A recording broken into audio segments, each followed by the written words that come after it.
Good afternoon, everyone, and also a warm welcome from my side to IROS 2024. I'm Helge Wurdemann, I'm from University College London, and I will be your host today for the keynote session on biorobotics. We have 4 distinguished speakers who are pioneers and thought leaders in the field of biorobotics.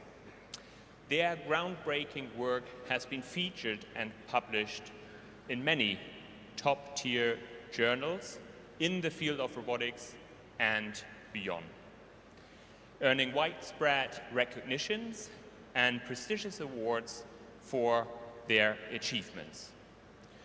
First up is the head of the Biorobotics Laboratory at EPFL, talking about biorobotics computational neuroscience. Please welcome Auke Ijspeert.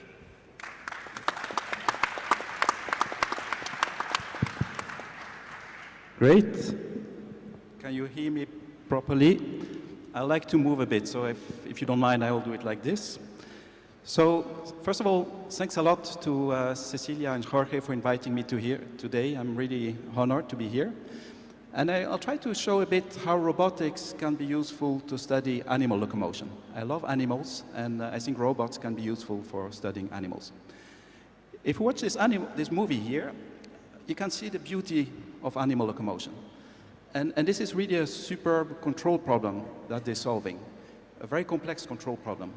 If you see the fact that they can move without falling, is really thanks to a very good nervous system that can handle the high degrees of freedom, the non-linearities of the system, and the instabilities of the system. And I'm really impressed by how animals can do this so beautifully. And I think that robotics can be useful to investigate how this works. So I think we're living exciting times in robotics. There are beautiful things happening in terms of biomimetic robots and soft robots being there. Deep reinforcement learning progressing very fast. Also commercial robots that we can buy, Lego robots. And also the simulators and the fact that we are now often in high-impact journals. So I think that's all very exciting. And neuroscience is also having a boom. So the fact that there are transgenic salamanders and transgenic animals, you can now really identify neurons genetically. You can get the whole connectomes, and you can also get access to them through optogenetics to modify, activate, deactivate behavior during neurons during behaviors. And of course, simulation is making progress.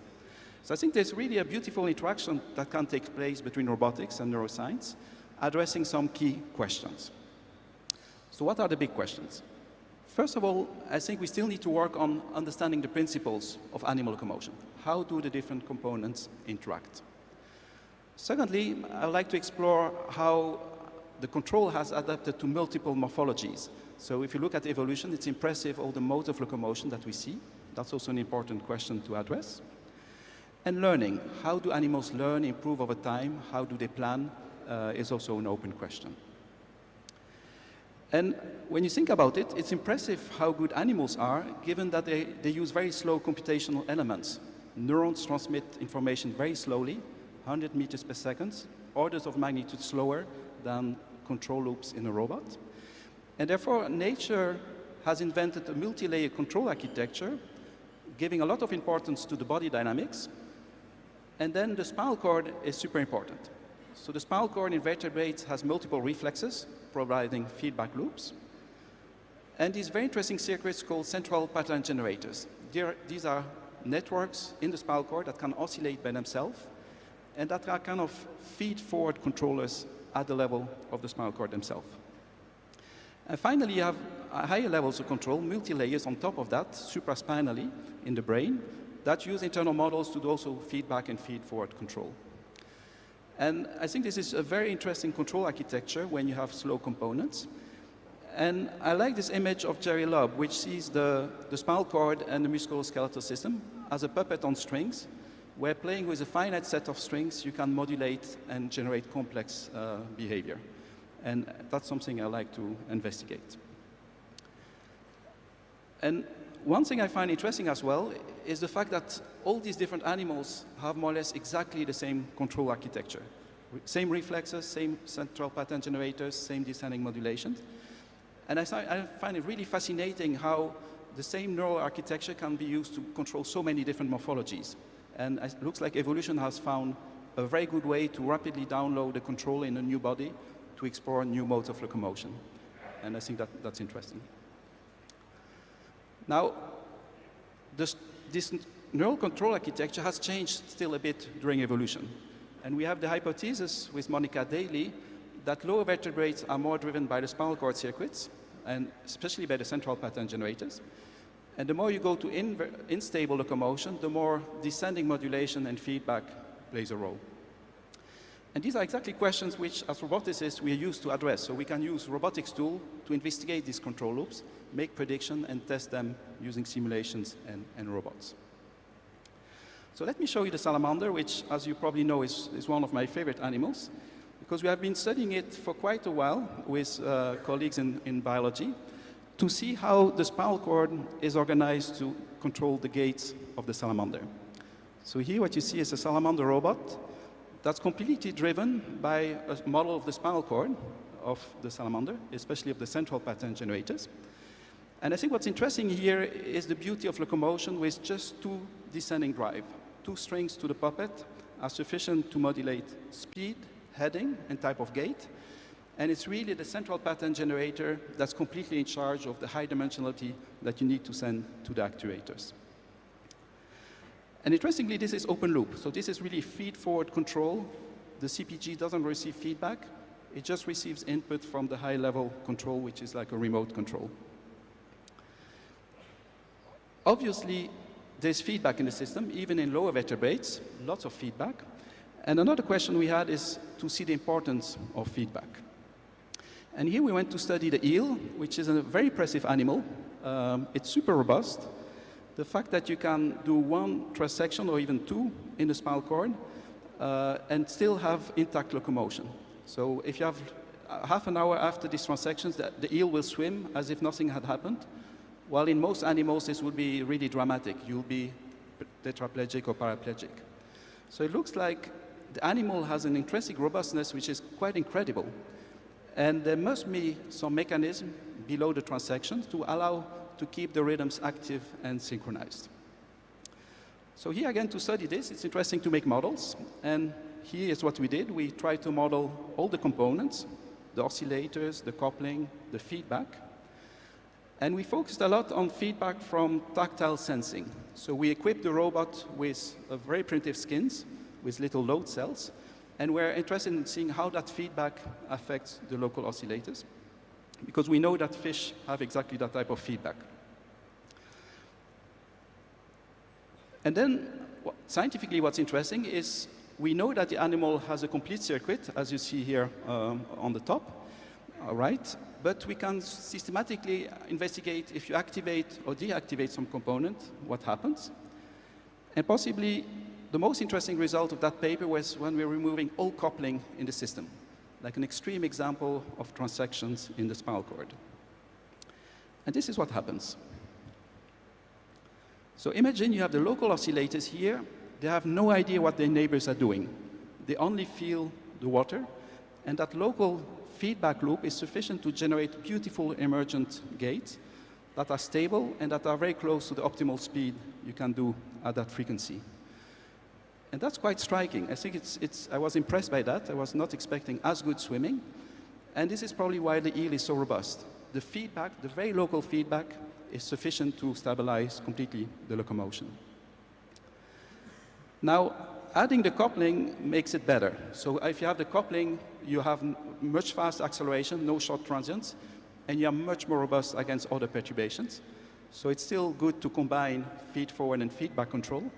But still, I was impressed by how the feedback could play this big role in stabilizing locomotion. What about learning and planning? So here is another project where we want to see how high part of the brain can modulate what happens in the spinal cord. And I think this is an interesting question which is a bit understudied. The fact that we don't know yet in neuroscience how the descending modulation affects locomotion and behavior, because except maybe for muscle fingers, there's no direct connection from the cortex to the spinal cord. Everything goes, from the cortex to the muscles. Everything goes through the spinal cord. And therefore, when we plan movements, like now I'm locomoting, I'm planning my steps. If I go jogging, I'm planning behavior. I do that in a very strange input space where I activate some descending signals which will activate rhythms. Others will change the postures. Some descending pathway will inhibit reflexes or augment them. It's a very strange space in which to do planning and learning. And therefore, to explore that space, we use deep reinforcement learning. So a simple multi-layered neural network that will play the part of the brain as a policy. And then we wanted to see, could we learn to modulate locomotion extensively? Have omnidirectional steering, changes of posture, all the kind of things you need for high-level behavior. And there, what's interesting is we try that on the robot, and we then have all the sensory streams that animals have, and we can do systematic testing of which of these feedbacks are important.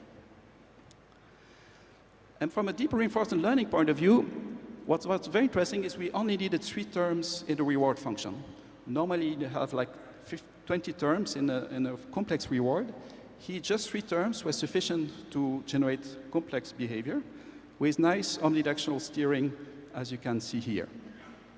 So basically, that shows that there was no problem at all for the higher policy to nicely drive the locomotion at the spinal cord level. Another good feature was the sim-to-real transfer, which was surprisingly easy and robust. So almost without any randomization during training, you can apply this to the real platform. And even sometimes without even randomizing the environment, you have robust policies that can run on the real platform. So the sim-to-real seems also to be simplified by the spinal cord circuits. And finally, what we did is then more systematically explore how feedback is used, possibly, in the animal. We found, for instance, that load contact is super important. And we also looked into vision to see how animals can do anticipation. And here, obviously, what's important is, if you go running, is to know in advance where to place your feet, to adapt your gaits. And the policy is perfectly capable of doing this anticipation. More than that, we were able to try to reverse engineer what are good criteria to optimize when you do gait transitions. And it looks like viability, not falling, is one of the best things you can do, not only with irregular terrain, but also on flat terrain. And finally, almost finished, we now look into more complex behaviors to see how we can do some kind of parkours like this, complex terrain. And for me, one of the most exciting results here is if we add delays in the loop, we can do very well, surprisingly well. So again, coming back to the reason of having multi-layered control, looks like one of the reasons is to have this high stability. And here I want to advertise the talk of Sun. It will be the last talk of the conference on Friday. I hope you're still there. He will present this in more detail. And finally, ongoing work to address the question of multimorphologies. We got excited by that, and now we have a bit of a challenge to see, could we download our policy in multiple morphologies, have multiple locomotion. For quadrupeds, we can cover many of them, and now with Milad and Guillaume, we even try salamanders, bipeds. It's not there perfectly, but it looks like the same policy could very rapidly be adapted to very different morphologies. All right, take-home messages. So first of all, the nervous system is beautiful, multi-layered, very nice combination of feed-forward and feedback. It looks like these different components have a bit change of role during evolution. But still, I'm impressed by how conserved it is and how easy is it to control a very large diversity of morphologies and modes of locomotion. And finally, you can do learning on top of that. And I think there are many more opportunities to combine neuroscience and robotics and have fruitful interactions. So that's it. I'd like to thank the people, the funding. Don't miss these presentations tomorrow and on Friday. And thanks a lot for your attention.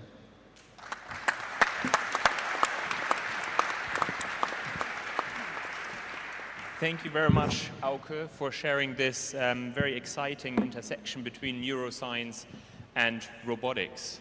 And we will continue with some exciting presentations because we have here the director of the bioinspired soft robotic lab from the Italian Institute of Technology. And she will talk about bioinspired soft robots. Please welcome Barbara Mazzolai. Thank you. Thank you. Good afternoon to everyone. Thank you, Helge, for the kind introduction. I'm very pleased to be part of this session by robotics. And I would like to start by introducing our approach to the field, which is deeply based on bioinspiration. So our approach is to select some biological models and some features that we consider relevant for developing new robots. So we transfer and translate such features into specification to develop a robot that can operate in a complex environment and can cope with uncertainty. And this is why bioinspiration, in particular, we are developing robots that can be used for environmental monitoring or precision agriculture and also exploration. At the same time, sometimes, as Auke already explained, and so we can use these robots, this platform, to validate hypotheses in biology. So it's a double goal to validate hypotheses in science, but also to make innovation. But you know, most of the robots in this field are inspired by animals, as we know, we already seen, for the locomotion, for the learning, the communication, for many other aspects. So that point is that I would like to share with you, can plants be considered as a model in robotics? So, you know, very often we consider plants as a passive organism, not able to move, to communicate, to perceive the environment. So, the question is, do plants move? Yes, they do. They do in a very efficient way, so they move continuously by growing at the apical region and both in the shoots, in the roots, so they add new cells by cell division and they change the morphology on the basis of the external stimuli, so they show very high plasticity. There are also very fast movements in plants, like for carnivorous plants, they close, for example, in Dionea muscipula, they close the leaves in less than 1 second when there is a prey inside the leaves. So, yes, they move. And the second question, yes, what is the problem in particular is the time scale. So the problem that we have with the plants is that we cannot perceive the movements because they are too fast or too slow for us. So like in the Utricularia australis is one of the fastest movements in nature, but we need to decelerate, otherwise we cannot observe, or accelerate, like in the case of the roots. So this is the point. But the second question is, do plants sense? So yes, they do. And the movements are not a random movement, but they are guided by the perception of the external environments. And so these kind of movements are called tropism. So they can move towards or far from environmental stimuli. And so they, perceive and then take a decision in the direction of growth. So they are very complex, the decision, because they can perceive several stimuli at the same time, so chemical and physical parameters. And then, so the last question, but I think that now you know the answer. So do plants communicate? Yes, they do. So, of course, in a different way, but they create, for example, underground networks, and they communicate, so there is a communication plant to plant mediated by fungi. They release a message, in fact, in the soil, they are perceived by plants, and they establish this network underground for the communication. And also they emit volatile in air, but they also are the communication are also based on fast communication with electrical signals. So also they communicate. And so the goal is, in fact, to consider plants as a modern robotics. In fact, they are simply different. So they can move without a muscle. They take a decision without a brain. They can communicate. So they have this indeterminate growth that means they grow for the entire life. show show very high plasticity, so they're changing continuously the behavior and the morphology on the basis of the external environment. And our idea to take inspiration from this system to create a new strategies of movement, of control, and also materials and communication, but also a solution to save energy during the movement. And I would like to present 3 cases. In particular, movement in climbing plants based on the growth that I mentioned before and the tropism, but also anchoring strategies and actuation based again on systems like tendrils and passive movement for dissemination of seeds into the environment. So, first of all, climbing plants as a model. These are quite peculiar plants because they use most of the energy that they have not to create a trunk, a robust trunk, but to grow faster with respect to the other plants towards the light. So they establish a competition with the other plants, and in order to avoid to collapse under their weight, they need to anchor, they need to sustain the body. So they create this twining movement around the support. They also create tendrils or spines, dizzy pads, and so on. And so all this solution can be transferred in technology. They also explore the environment without vision by implementing this circumnutation. This is the name. So very large movement to find the support and then to anchor. And very important, as I say, that they can climb.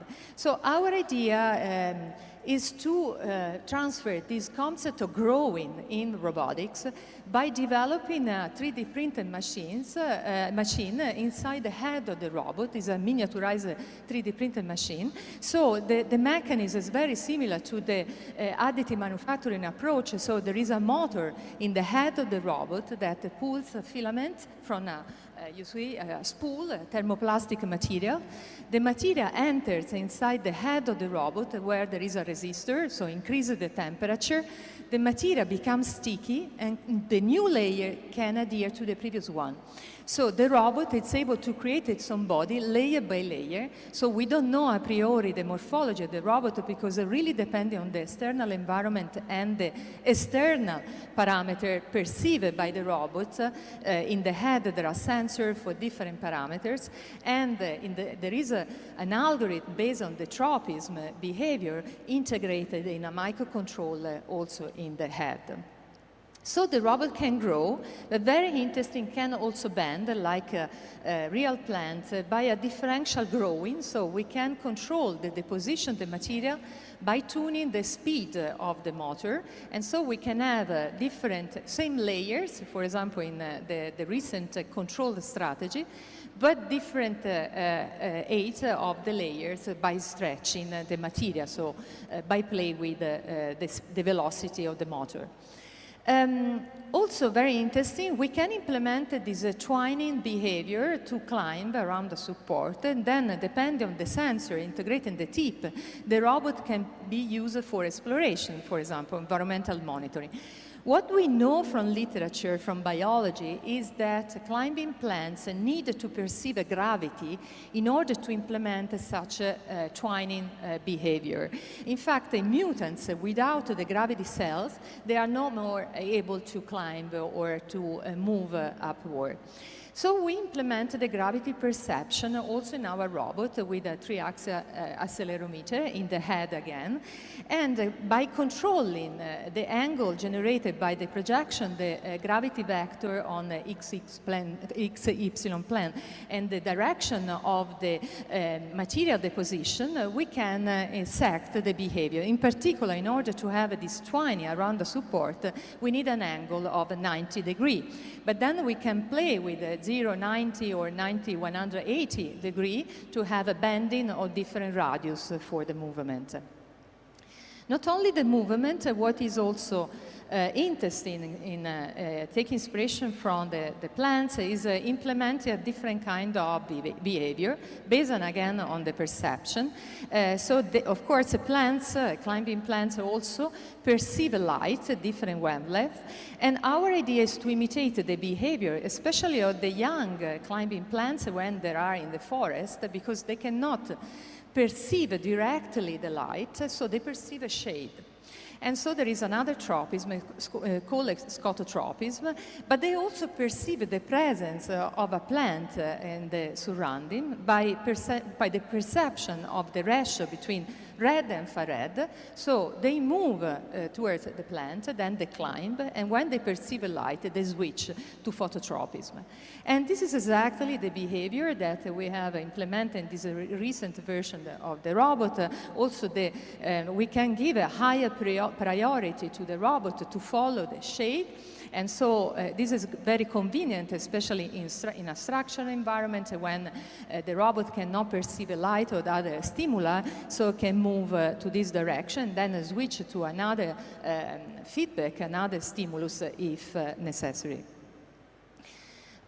So these are the robots. We can tune also the temperature of the plotting and the feeding in order to have different mechanical properties of the robot, especially when it has to overcome voids, need to have a stiffer body and structure.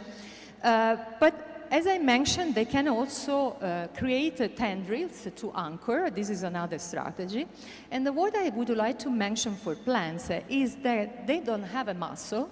So in order to increase the stiffness, they cannot contract the muscle. But they can play with the water content in order to generate a stiffness, so to generate a turgor. And this is based on osmosis principle, so the movement of flow of water in the direction higher ionic concentration. And so there are many movements based, in fact, on this flow of water.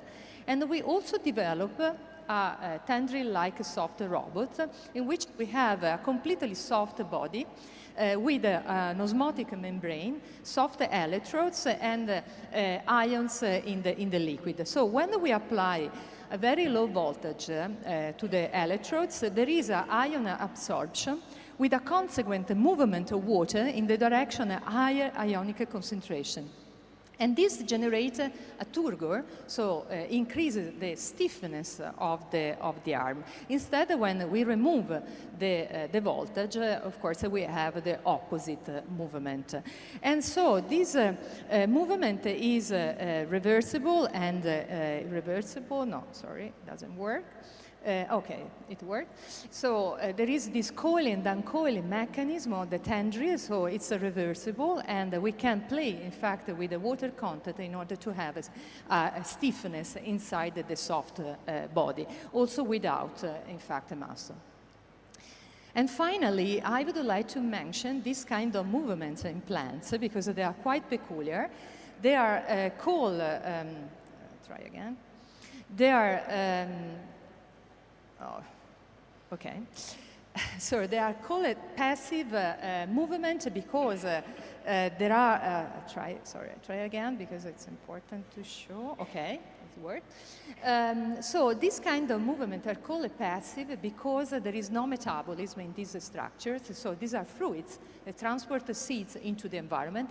But actually, they continue to move, so there are active movements thanks to the arrangement of the materials in the cell wall. So there are some active material that reply to the humidity variation into the environment, and other materials that play the movement depending on the geometry, the arrangement of the fibers.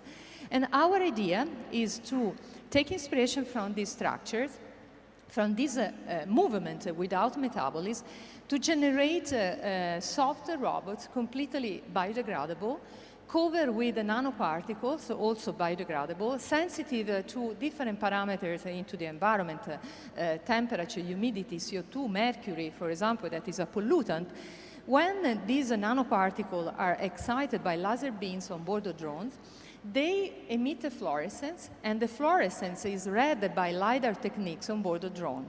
So in this way, we can release tens of these robots without affecting the quality of the environment, and at the same time, keeping completely avoiding the presence of battery and electronics. Just to show you the approach, so the idea is to imitate such arrangement. So we started from biology, and we investigated the ultrastructure. So in blue, there is a cellulose layer, the active layer that replies to humidity variation into the environment. And in yellow, there are fibers, so lignin, that again, depending on the angle, they generate a movement. To explain this concept of the importance of geometry in developing this kind of robots, we developed mock-ups made by PCL, soft material, with a PO that is hygromorphic material. And what we change is just the angle generated by these fibers. And so we can observe completely different movements, so bending, torsion, coiling, just changing the angle. And so the idea is to create these soft robots that can move by coiling and uncoiling, so perception with the environment, in particular humidity variation. Randomly, they find a crack, like the natural seed, so there is no need of additional control. The control is in the design, at the design level, and they move to explore the environment. Not only drilling, also flying seed. This is the case of the Samara. So we, again, you know the approach. So we started from biology, the ultra structure of this seed, this fruit actually, and then we replicate by developing this soft, biodegradable robot based on additive manufacturing approach that can, in fact, be then covered with nanoparticles, as I mentioned before, sensitive to laser beam in order to emit fluorescence. And the idea is, in fact, to, I try again to show you that, okay. There are drones, of course, that can release the seed into the environment, and then also other drones that are used for geolocalization of the robot and also for reading the fluorescence emitted by the robot. And finally, this is also a very recent result in which we develop an hybrid system, so not only fully artificial, we can use the own of the Avena because they are really fast in reply to humidity variation, and we generate an artificial capsule based on the natural one that we reconstruct by micro-CT analysis. So we use it for creating the molding and generating the artificial capsule that then the idea is to fill with natural seed for reforestation. And so you can see the natural and the hybrid system that move. So the hybrid system now doesn't move, but it should. And I try again, but just to say that are very, of course, we use the owns of the Avena, and so also the hybrid system can move in the same way. And the idea is exactly to use for germination, so you can see the plants, but by the way, you can understand the concept. So they can germinate by using this approach. So to conclude, I mean, I hope that I convince you that plants can move. They move in a different way. They don't have a muscle, but they can also generate a very fast movement, in fact. They perceive the environment and they take a decision on the basis of this feedback and consider that they perceive many stimuli at the same time. So it's not a simple reply, but they have to take a decision on the basis of the priority that they give to the stimulus and also on the basis of the internal needs. So exploration without vision. They are based on, many of these movements are based on programmed passive movements. They save energy during this movement, so these are very interesting also for new solutions for implementing frugal energy strategies, and they are efficient in the communication. Moreover, nature can also provide us with a new idea for developing more sustainable robots, introducing this concept of cycle life into robotics. The idea is, in fact, to have robots that can help humans and can interact safely with humans and other living organisms without causing any damage to the environment. At the same time, can be used to protect natural resources, but then at the end of the life cycle, they disappear because they are reusable or biodegradable. And so there are many challenges, of course, that we have to face scientifically, technologically, maybe we discuss later on. And so with this, of course, I would like to thank my colleagues and all of you for your kind attention. Thank you so much.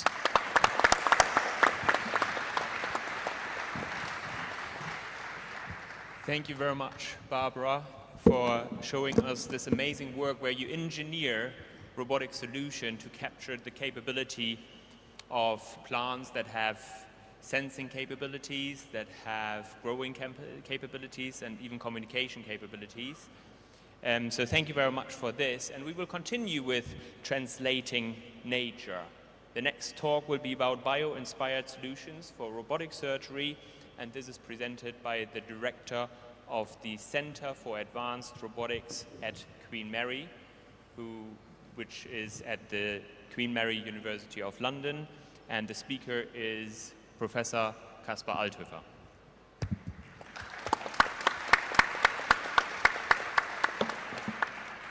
Hello, IROS 24. Thank you very much for coming to my presentation. I'm from the Center for Advanced Robotics at Queen Mary, and my name is Kaspar Althoefer. And under the title Translating Nature, I would like to speak about where I take inspiration from nature, from biology, to develop systems for robotic surgery. So let me talk at first about where I take inspiration from.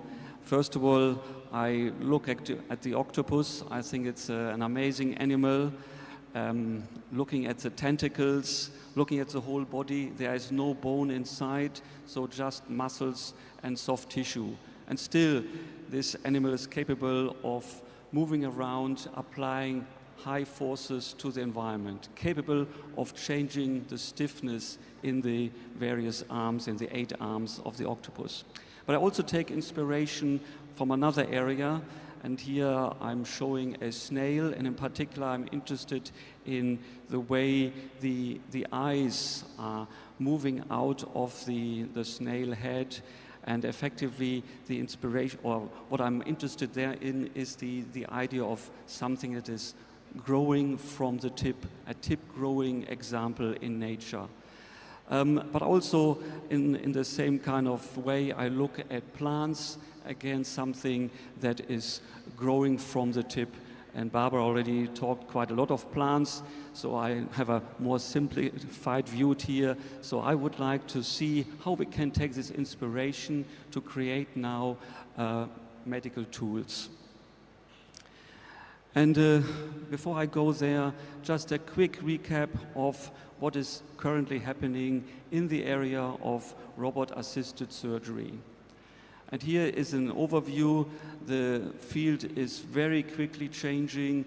Only a very short while ago, this table looked quite different. The market is very, very tight, and many companies disappear very quickly. At the moment, and looking in particular on the left section of this table, there is Intuitive Surgical.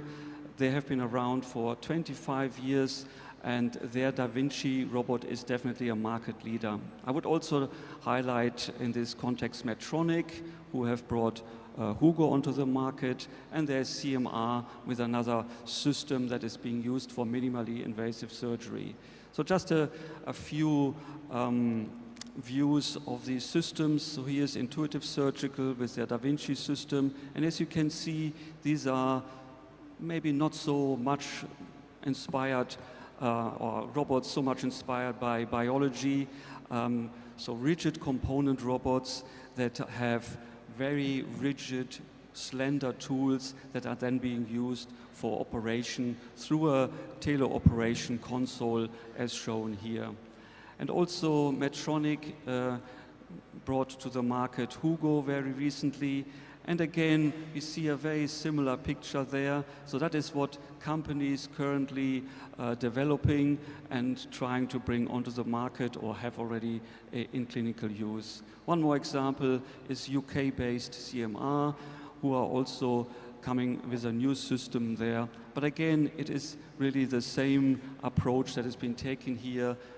Very rigid component systems are being deployed for this purpose. So I have to step back a bit in time, looking at what we have been doing. So we have been looking at soft robotics for minimally invasive surgery, really radically moving away from the standard approach, and very much also based on the seminal work done in the framework of EU project Octopus, and Cecilia is here today, so we really borrowed a lot from there and try to move now these ideas forward to develop robots that can go inside a patient and conduct surgeries or diagnostic tasks. So on the left-hand side, we can see the structure there. We are going through a incision, through a port inside the human body. That is the idea in minimally invasive surgery. And in our case, we then wanted to develop and have developed a soft robotic structure, pneumatically actuated, made from silicon rubber. And I want to show here now what we have achieved during this project. And you can see our device that we developed in the middle, and for comparison we have standard laparoscopic tools. And at the end of the project we were able to develop a device that was small enough to fit through a trocar port, so 14.7 millimeters, and you can see here one of our prototypes made of 2 segments that could be controlled individually and then equipped with a camera and be used inside the human body. You can see here one of our stiff flop manipulators moving inside a phantom of an abdominal cavity, and a camera is at the tip, and you can see on the left-hand side the camera images being fed back. And I think we left quite some legacy. There are quite a few researchers even today referring to the stiff flop manipulator.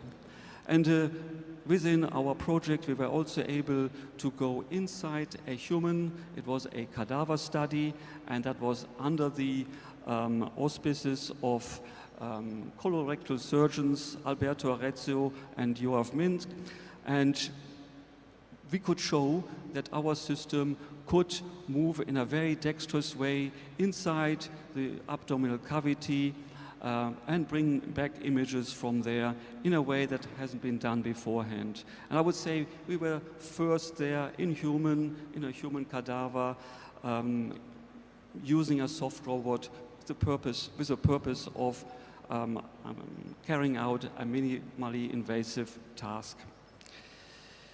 But work continues, and it's great that Helge Wurdemann, our moderator here, is here today, and he is continuing this work.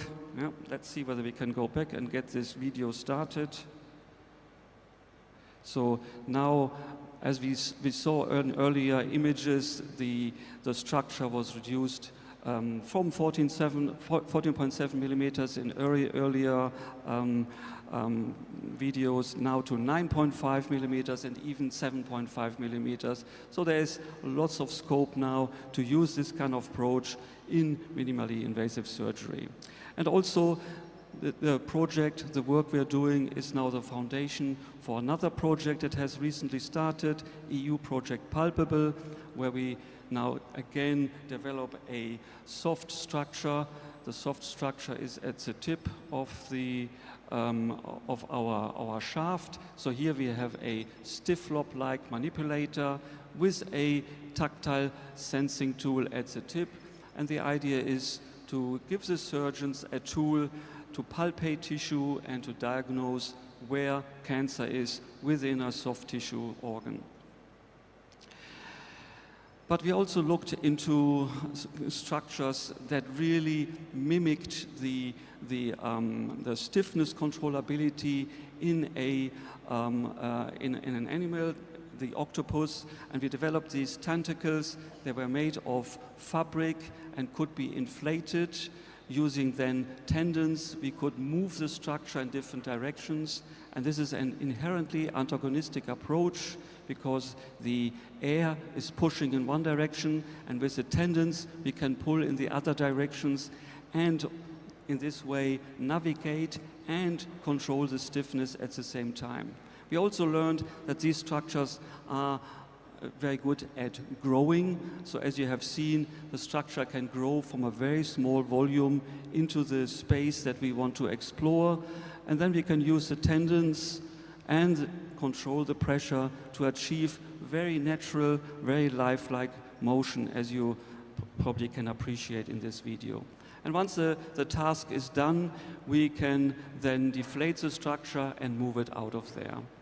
I would say very early growing robots there. And we were able to turn this then into an inflatable endoscope, very dexterous and at the same time squeezable, so capable of going through very narrow openings. Now I move to the other inspiration I earlier talked about, so the snail eyes and the plants. And here we are looking now at what is called eversion robots, tip-growing robots. So we are taking a different approach from Barbara. So we are looking at these fabric sleeves that are actuated by air, pneumatically actuated, and they are folding effectively inside out at the tip. And this is explained on the left-hand side. So in the diagram, you can see from the top, air is pumped into this sleeve that is folded outside in at first, and then it folds out in the other direction from the tip. And obviously one has to mention in this context work by Hawks and Okamura, who have been working in this area for some time and have developed these kind of eversion robots for many different applications, including also medical applications, and you can see here an intubation device. Work has been also carried out in other areas, and I would like just to show these three videos here.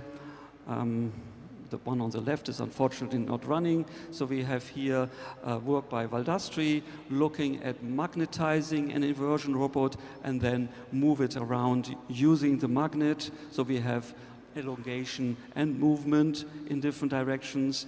We have also the work by Bergeles, the MamaBot, highly miniaturized eversion robot that can even go into breast ducts.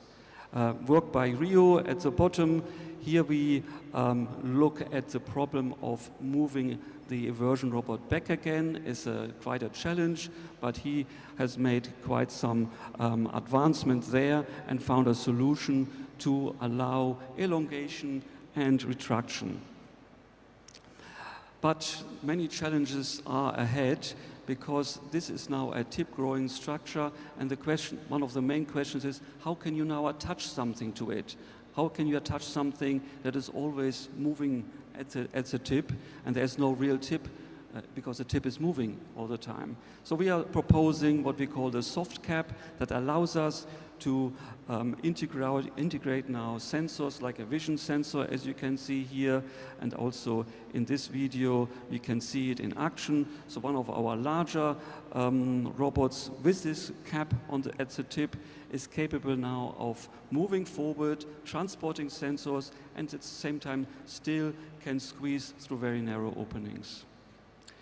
Now let me quickly come to also our recent project. So this is an ERC Synergy funded project, and here with colleagues Arezzo, Wurdemann and Siciliano, we are looking at developing a new system for colonoscopy, and that is very much based on the idea of the eversion robot. So under the heading of endotheranostics, we have started already very recently. We are planning now to create a eversion robot structure that can go inside the colon to develop new colonoscopic approach, and the idea there is to bring the operating theater to the inside of the colon to diagnose cancer and also to provide therapy. And so you can see in this very fast video the eversion robot moving in and then various tools being brought in along this channel that we create, and these tools will be then there to operate on the cancerous areas once detected. I have to, of course, highlight that this work would not have been possible without very generous support by major funding sources, and I give an overview here, in particular endotheranostics and palpable through EU funding, and also the work would not have been possible without the great help from many PhD students and postdocs over the time, so I want to acknowledge their support here with that slide. That brings me to the end of my presentation. Thank you very much.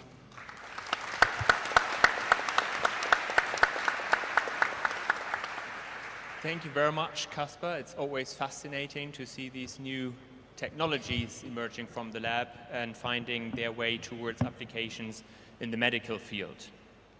Our fourth speaker will talk about building on nature's collective intelligence, and he is leading the lab at the Designing Emergence Lab at Harvard University.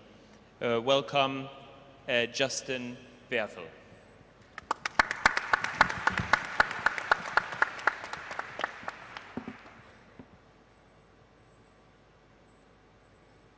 All right, thank you. It's an honor and a pleasure to be speaking here. So I want to tell you 4 very short stories about collective intelligence. So I'm going to be talking about systems of many limited and independent components that together do something beyond the capabilities of the individuals. So take, for example, there are 2 kinds of questions, I want to say, that we ask about these kinds of systems. The first is sort of forward questions. So take, for example, a set of agents, let's say mound-building termites, and the thing that they do together, let's say building a mound, and we want to ask how do the actions of the individuals lead to the collective outcome. And then the other set of questions are inverse questions. So let's say we have, for example, a robot construction team, and we have a particular thing that we want them to generate. And the question here is how do we come up with a set of rules for the individuals to follow that will produce that particular thing. And the thing that makes this difficult in both cases is that everything is a big mess, to use a technical term. Everything is unpredictable and limited and unreliable and unknown, and there's a lot of chaos, and we have to somehow impose order on it. So the question is, how do you coordinate the activities of all of these limited and independent agents? So I want to tell you, as I say, 4 very short stories about different systems. 2 of them are natural, 2 are artificial. And I'm going to try to say something general and generalizable about each one. So the first system I want to tell you about is a set of construction robots inspired by mound-building termites. So we designed these robots to be limited in ways that we think of the termites as being limited. And in particular, they are not talking to each other. All of the coordination that they're doing is through manipulation of the shared environment. And this, in social insects, as you've heard, is often called stigmergy. So the big principle that we use that made this possible is for the robots to use the environment around them, and in particular, these blocks that they're building with. So in addition to building with the blocks, they use them in 2 other ways. They use them algorithmically, so they look at blocks in their local vicinity and use that to help them decide what to do. And they also use them physically. Right? So the blocks are mechanically designed to make the job of the robots easier. So they do things like slide together into precise alignment, even if they're not put together very precisely. And so these, again, unreliable and imprecise robots can reliably build the structures together. And so in the end, we're able to come up with essentially compilers where we can give the system a picture of what we want them to build, just a high-level representation, and it generates rules for the individual robots to follow that are guaranteed to produce the particular thing we ask them for, again, despite all of these limitations. And so that's sort of on the theoretical side, and then, as I say, we can make it work in the physical lab by, again, designing the physical system to make the robots' lives easier. So, through building that system, we actually later had the opportunity to go study the mound-building termites that originally inspired it. So here you've got systems of millions of, again, limited insects that literally blindly together build these huge complex structures. And the sort of conventional wisdom for how they do that since 1959 has been based on the idea of a cement pheromone. So the idea is that one termite will come along with a blob of soil and put it down, and it has put some, is this working? It's put some cement pheromone into that soil, and then another termite will come along and encounter that pheromone and respond to it by putting down its own blob of soil. So that accumulates in a positive feedback loop, and then mumble, mumble, mumble, and then you get a termite mound out of it. So we went to Namibia to try to fill in that middle section, try to understand better how the one leads to the other. And it turns out that there is probably no such thing as a cement pheromone. So why I say that is a longer story than I have time to tell, but we were left needing to find other ways that the termites use their environment to coordinate their activity. So for instance, it turns out they pay attention to the shape of what they're standing on. Of course, as they build, they're changing the shape of what they're standing on. They pay attention to spatial changes in humidity, especially near the surface of the mound. And they pay attention to what other termites are doing. So if a termite comes across others digging, the more termites who are actively digging, the more likely it is to stop and join them. And that study in particular, this third one I mentioned, really forced us to think differently about what the termites are doing and about the whole construction process. So the thing that attracted us to the system in the first place is the mound building, right? So we're very focused on the deposition, on where the termites are putting stuff down. But it seems like the termites themselves, to oversimplify and anthropomorphize, the termites seem to really care only about excavation. They really like to dig, and it could be that the whole mound, from the perspective of the termites, could just be a byproduct of them needing to have a place to put the soil they're digging up. So not what we expected to find when we went there, but sometimes studies of robots lead indirectly to learning unexpected things about biological systems. So the third story I want to tell is another collective construction system. So this is about beavers. So they live and build in colonies, so again, collective. Most famously, they build dams. They build a number of other kinds of structures. And the two that I want to focus on are trails, which is when they're clearing vegetation from land, and canals, which is when they're excavating a channel that water can flow through. And both of these are things they do at much larger spatial scales than the actual the dams that they're most famous for building. So it can be very difficult to observe the building of a dam. The beavers are shy, they're nocturnal, they're often underwater, and the initiation of a dam is a rare event that can occur anywhere in a large area, and so it's very difficult to catch. So, if you're Jordan Kennedy, you take some drones and other equipment across Montana, and you survey kilometers of streams every few days, and you observe this large area where there are dozens of beaver colonies building dozens of dams. Because in this area, it's mountainous. Over the winter there's snowfall, and then in the spring it melts and there's a storm surge, right? And or a melt surge, I guess. And that washes out old dam construction, and so they need to do a lot of rebuilding. So you wind up with this very high resolution in both space and time set of maps of the whole area, and you can extract features from that, and you ultimately have this very rich data set that lets you start asking questions like what in the environment affects when and where beavers choose to build? So the classic answer to both of those questions is all about the sound of flowing water. So the story is that when and where beavers hear water flowing, that's when and where they build. That obviously can't be the whole story, because if that was the only thing they were paying attention to, they would spend all of their time trying to dam up waterfalls. And they don't do that. They're smarter. They wait for the water flow to subside over the course of the summer, and they wait until it's low enough that they can actually build a dam without it getting swept away right away. That is, they're not building dams all the time, and eventually they stop getting swept away. They're waiting until it's safe to build. And the interesting thing is that you don't see that if you just look at the dams. So here, this table is showing for a few different colonies. This is the flow rate when we first saw dam construction and when we first saw trail construction. And dams are scattered all over the place. And if I show you a similar table with dates or with... Gentlemen, for number 4, Robotics in Africa, will start at 3:50 p.m. in plenary room hall number 1. Thank you. Excellent. Okay.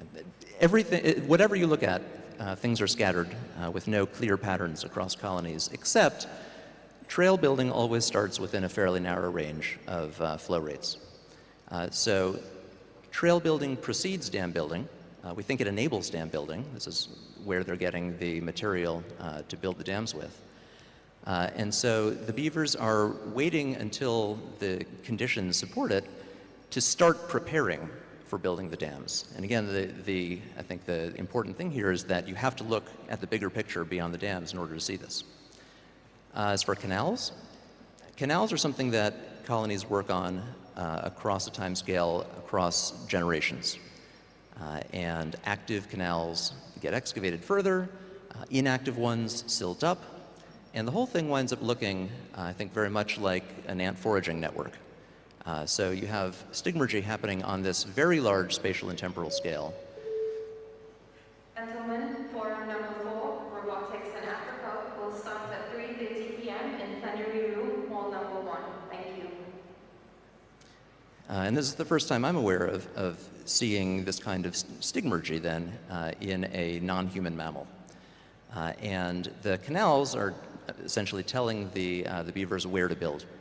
They build dams, not dams, especially trails. They build very close to the canals, and when a new colony moves into an area, it finds a place with canals and settles there.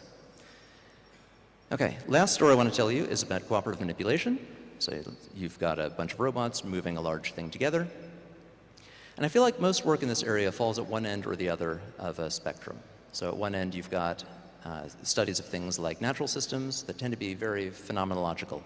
Right? So you can say things about what happens, but you don't necessarily have a lot of control over the system or performance guarantees.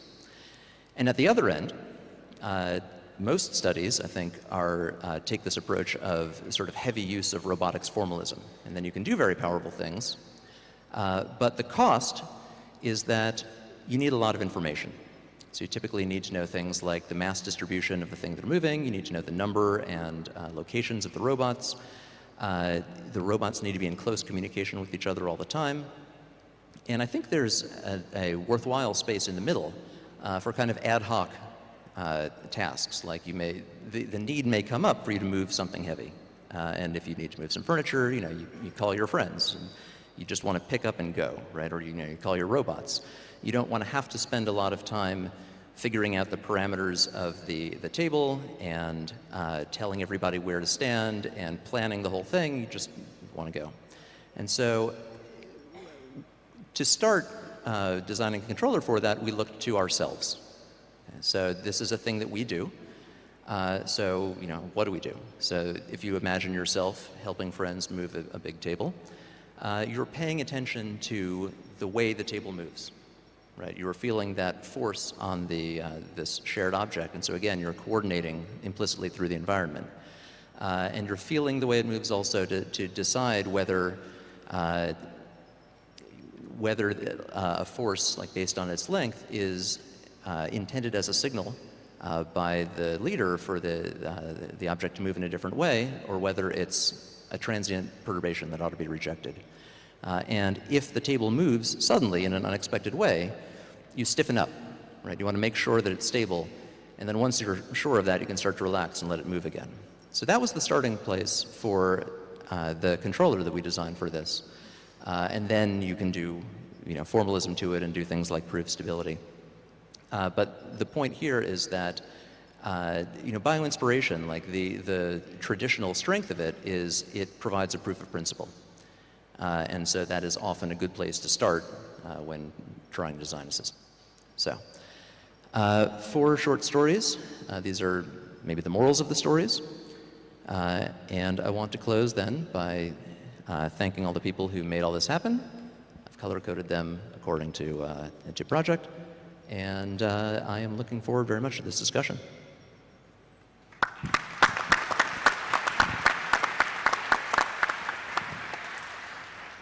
Thank you very much, Justin, for these very exciting insights of how animals can create and change in the environments, for example, building canals on a big scale.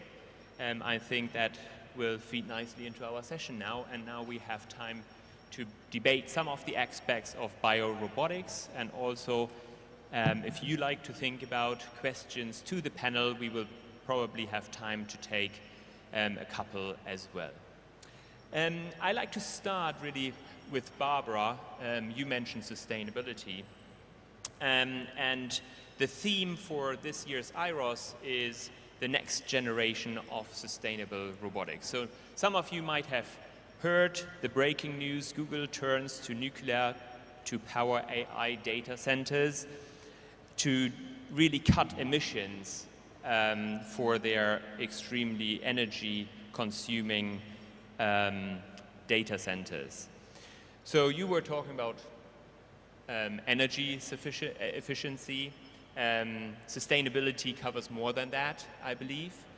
So what can we learn from biology, from nature, to really make an impact, a positive impact, and look into maybe also long-term sustainability? But I think that this part of this point that you mentioned, so energy efficiency, is really a crucial point, because the current technological solutions, at least most of them, are really energy demanding. Nature can help us in redesign our robot, because of course living creatures have to save energy, otherwise they die.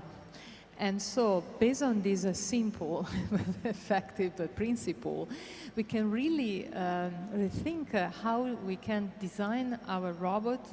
As I said, starting from the design, we can reduce the energy consumption.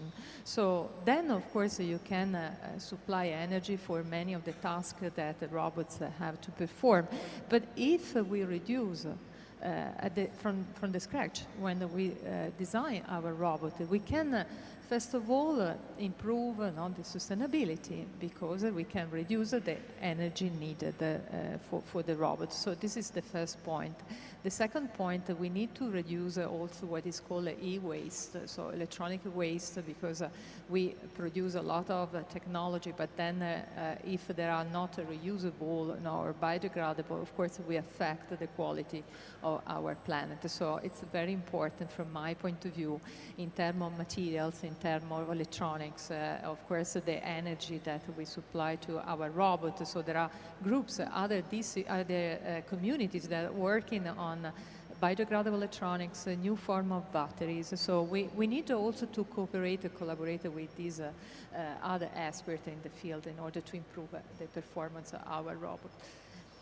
So now, maybe to Justin and Auke, so the generative AI tools like ChatGPT, but it's not only ChatGPT, use a lot of resources. What can we learn, or what can you bring from your research to maybe reduce that? So, shall I maybe start? Yeah. So first of all, indeed, I think we should look at animals. Like if you take an eel can cross the whole ocean, 3,000 kilometers without food. it loses half of its body mass, but super efficient locomotion. So there we should really aim at the same type of efficiency. Same from our brain. What is it, 25 watts we use? It's really super powerful. And I think neuromorphic computing, as we heard yesterday also with Davide, Scaramuzza and others, I think we need to push also for implementing these principles in chips. And then I think on both sides we can win and be much more energy efficient. So. Justin, I throw the ball over to you. Sure, I apologize if I'm repeating something because I literally could not hear a word of that on this stage. But I think the role of bioinspiration here is to give us, again, a starting place. So if there's a thing that we want to do and there's an existing natural system that does it, it's already undergone a lot of optimization to do things well and efficiently. And we know also that it's easier to learn to do a task if the body plan is well suited to the task. And so again, I think the more we find examples in nature to guide our starting points, sort of the less work it'll take to get to where we need to go. Yeah, maybe to add, I mean, I completely agree with what my colleagues are saying here. Maybe it's okay to throw in the term embodied intelligence.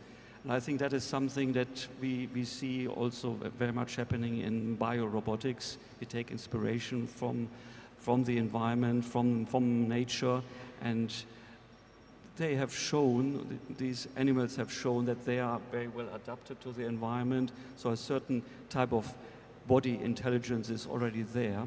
And it's already shown that by using that, we can create better systems, better robotic devices, and also those that are less in demand of computing resources. So I think that is a good approach forward, looks more at sustainability, and I would also argue creating now nuclear plants to make ChatGPT run is the wrong approach. I think we should see how we can at first think about a more sustainable green approach to things. Yeah, I like your thinking, and I want to go along these lines, but remind everyone at the same time to come, if you have questions, please raise your hand and we will come with a mic to you. There was last week a report by the Tony Blair Institute for Global Change released, and the report was talking about the advancement in technology, which is very much dedicated to the improvements of, or the advancement in generative AI. But it at the same time talks about what you said is embodied intelligence and the gap between AI and robotics, where robotics really have to advance to come almost on the same level of AI and then merge and come together in what has been phrased over many years, embodied AI. So maybe Barbara, maybe you can comment on this. So what are your thoughts on that? I think that, of course, AI is important. More and more the trend is to combine, as you say, the AI and robotics to improve the functionality, and the task that our robot can do. And this is for sure one of the future trends.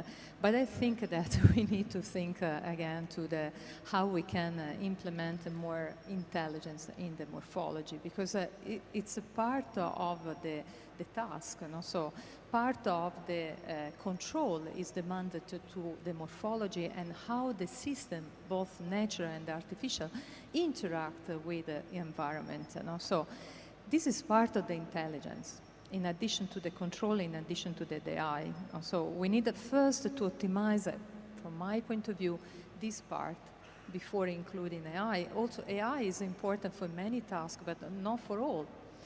So in some cases, using more simplified control, it's enough for most of the tasks that we are implementing. Maybe just to add, I completely agree again. And my feeling is we are at the very beginning of embodied intelligence. Much more work has to be done. We have to develop more of an understanding on actually how to create these fantastic, efficient systems. And I would also, and I completely agree with Helge, I think AI and robotics has to come even closer together. There's too much of a separation yet. But also I would request from AI to look at the embodied intelligence aspects, because at the moment AI is not very efficient. Nuclear plants are needed to run ChatGPT. Why can't they create something that is efficient as a human brain, for example? So Auke, some of the research is not only looking into biology and the inspiration, but you are talking also in your work about, feeding it back to understand more about the neurology of the human. So how can that help?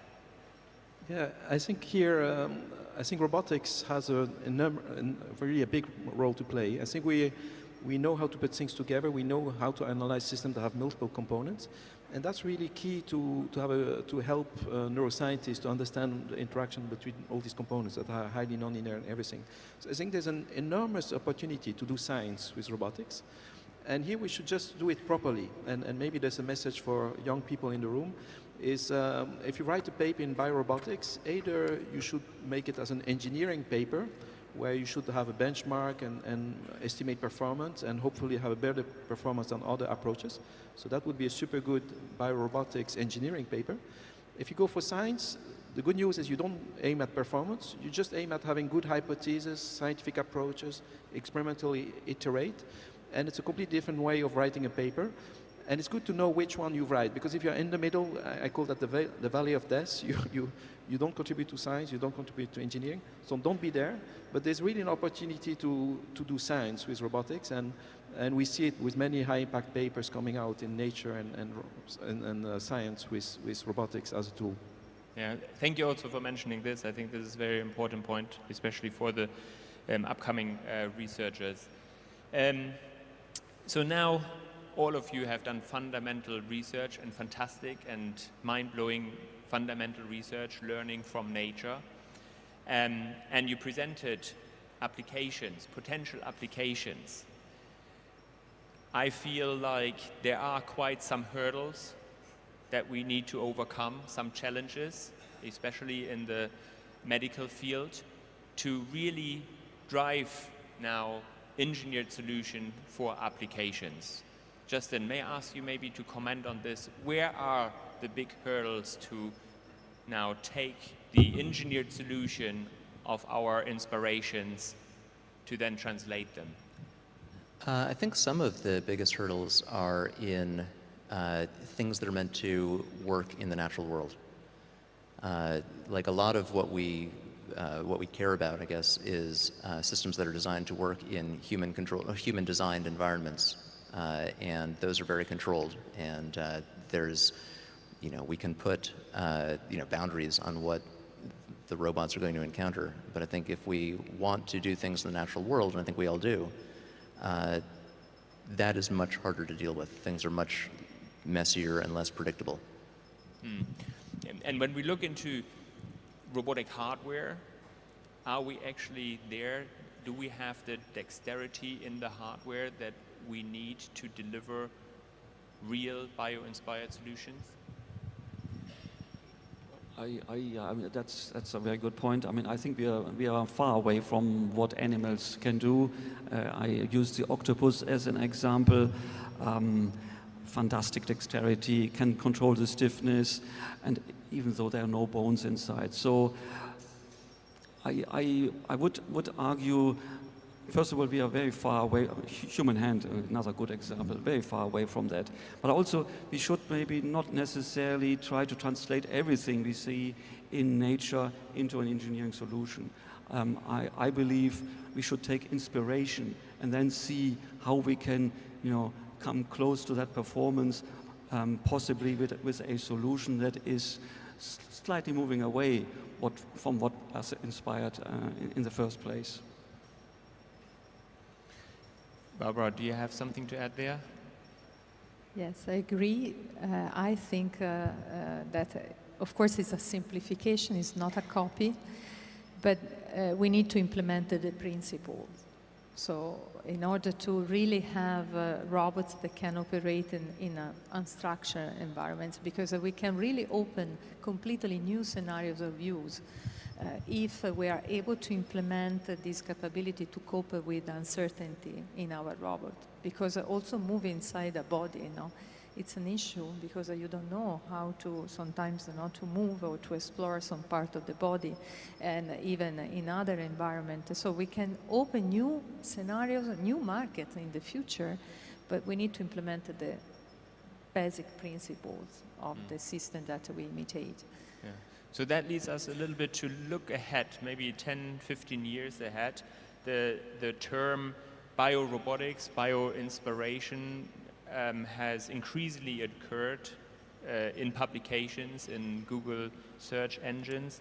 What do you think will be the next term in the field of biorobotics research that will be as successful as biorobotics? Auke. Salamander robots. Without any bias. No bias, yeah. Yeah, no, I should think about it. No, first of all, I just want to add something. I think we can be super proud as a field in biorobotics because now some of the best platforms are bioinspired. Quadruped-legged robots outperform many wheel-based platforms. The best teams doing the Subterran Challenge with DARPA were legged-based. So I think biorobotics is already competitive and outcompeting other solutions, so we can be proud of that. And while the others answer, I'll try to find a better answer to your question. Barbara, what do you think? I like the word adaptation. So adaptable robots for me means, they are really, what I said before, to really move, navigate, perceive an environment. Adaptation is a form of intelligence. And so they can really adapt the behavior, the morphology, everything. So I like very much this concept. Okay. Kaspar, will it be endotheronautics? I don't have a crystal ball, so I don't know where we will be in 5-10 years, but I think we discussed it earlier, moving AI, computer-based intelligence, closer to the embodied intelligence. I think that's where we are heading. I think that will be coming, where we have really a fusion of these technologies. Okay. And I think as far as the question about terms goes, biorobotics and bioinspiration don't need to go out of style. I think there's a lot left to be mined there. Okay. So thank you very much for sharing this, and this is all we have time for today in this keynote session. All speakers will, of course, be available after the talk and throughout the IROS 24 conference. But before the next session starts, and one of them will be in room 1, as we heard during the talk, please join me in thanking all of the speakers: Barbara, Mazzolai, Auke Ijspeert, Justin, Werfel, and Kaspar Althoefer. Thank you.